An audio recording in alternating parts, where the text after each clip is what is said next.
Assalamualaikum warahmatullahi wabarakatuh. Perkenalkan, nama saya Novita Dwisa Fitri dengan NIM 202111270 dari kelas Hukum Ekonomi Syariah 3H. Di sini saya akan mempresentasikan tugas usul fikih yang diberikan oleh Bapak Dr. Nasiruddin MA MAG. Di sini saya akan mempresentasikan mengenai ta'arud al-adillah. Yang pertama, mengenai pengertian ta'arud al-adillah. Secara bahasa, ta'arud berarti bertentangan atau sulitnya pertemuan atau kontradiksi. Ta'arud sama dengan takobul atau tamanu, yang berarti bertentangnya sesuatu dengan sesuatu yang lain. Lalu al-adillah artinya dalil.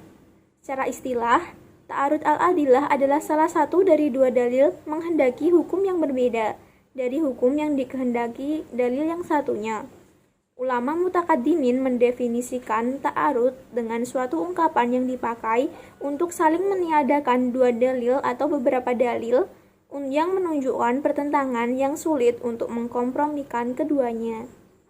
Ketentuan dari ta'arud al-adillah ada 5. Yang pertama, terdapat dua dalil. Yang kedua, keduanya memiliki permartabat yang sama. Yang ketiga, keduanya berbeda. Yang keempat, berkenaan dengan masalah yang sama, dan yang kelima, menghendaki hukum yang sama dalam satu waktu.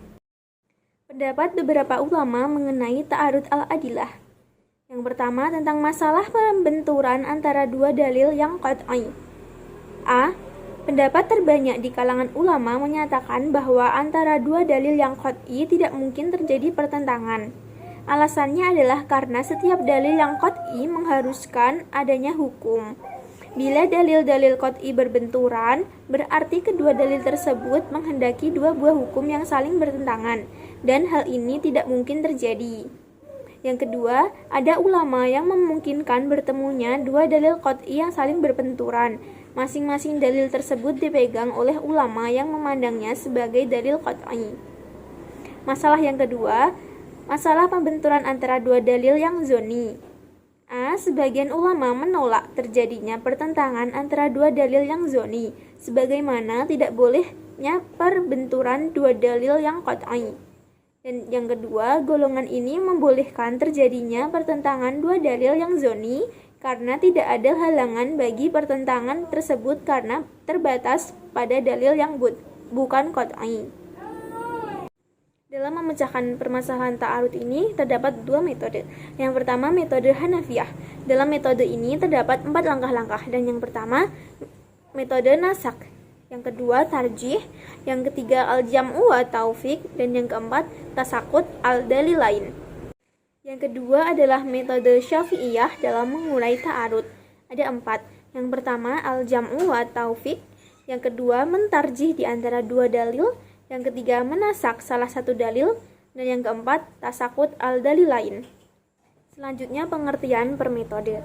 Metode nasah artinya mencari sejarah dari dua dalil syar'i tersebut, lalu dalil yang datang belakangan itu menasah atau menghapus atau membatalkan dalil yang datang lebih dulu.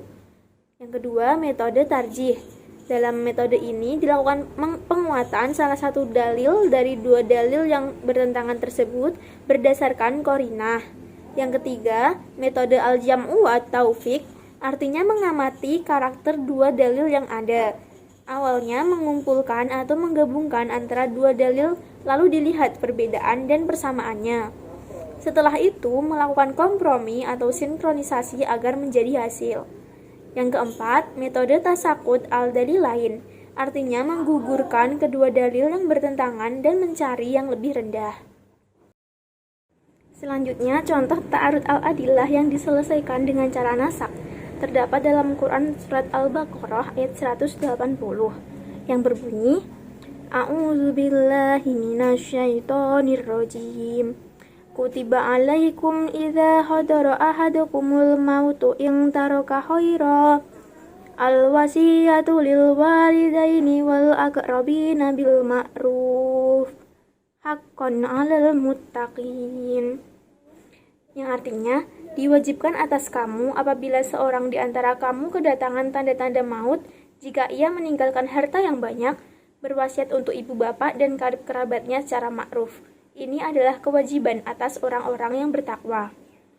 Ayat tersebut dinasak oleh hadis Rasulullah Shallallahu Alaihi Wasallam.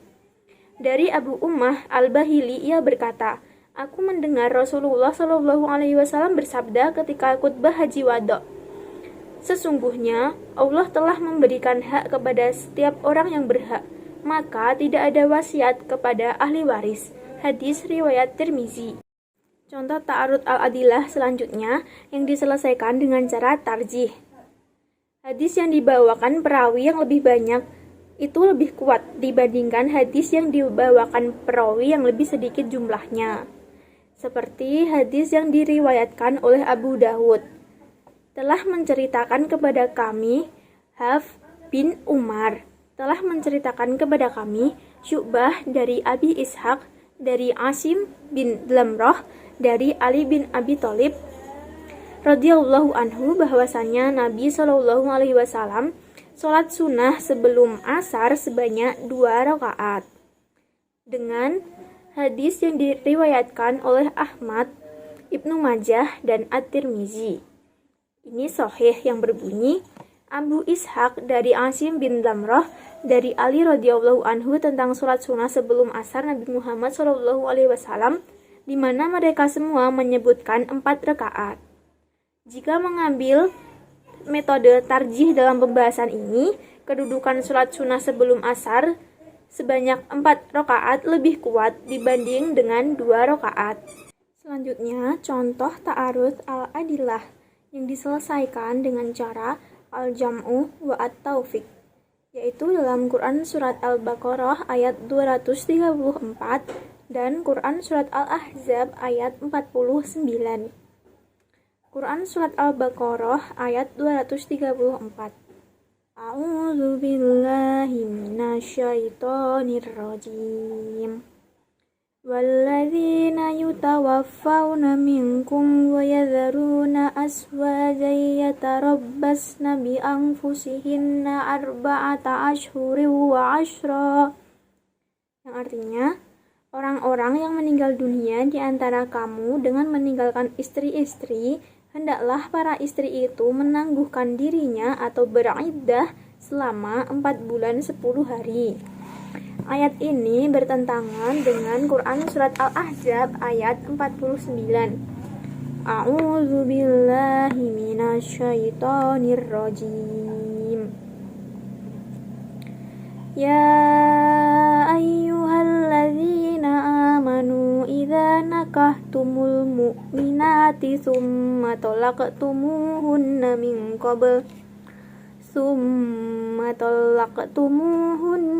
min qabli an tamassuhunna fama lakum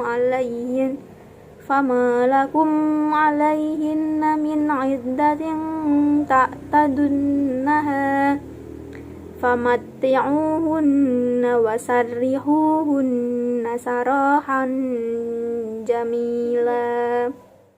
Yang artinya, hai orang-orang yang beriman, apabila kamu menikahi perempuan-perempuan yang beriman, kemudian kamu ceraikan mereka sebelum kamu mencampurinya, maka sekali-kali tidak wajib atas mereka iddah bagimu yang kamu minta menyempurnakannya.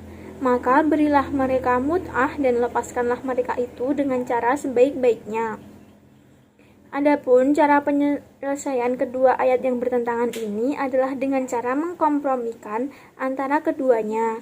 Quran Surat Al-Baqarah ditujukan untuk wanita yang telah bercampur dengan suaminya, sedangkan Quran Surat Al-Ahzab ayat 49 diberlakukan untuk wanita yang ditalak sebelum bercampur dengan suami.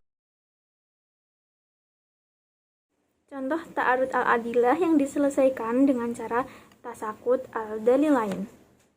Dalam Quran Surat Al-Muzammil ayat 20 dan Quran Surat Al-A'raf ayat 204 yang diselesaikan dengan hadis riwayat jamaah.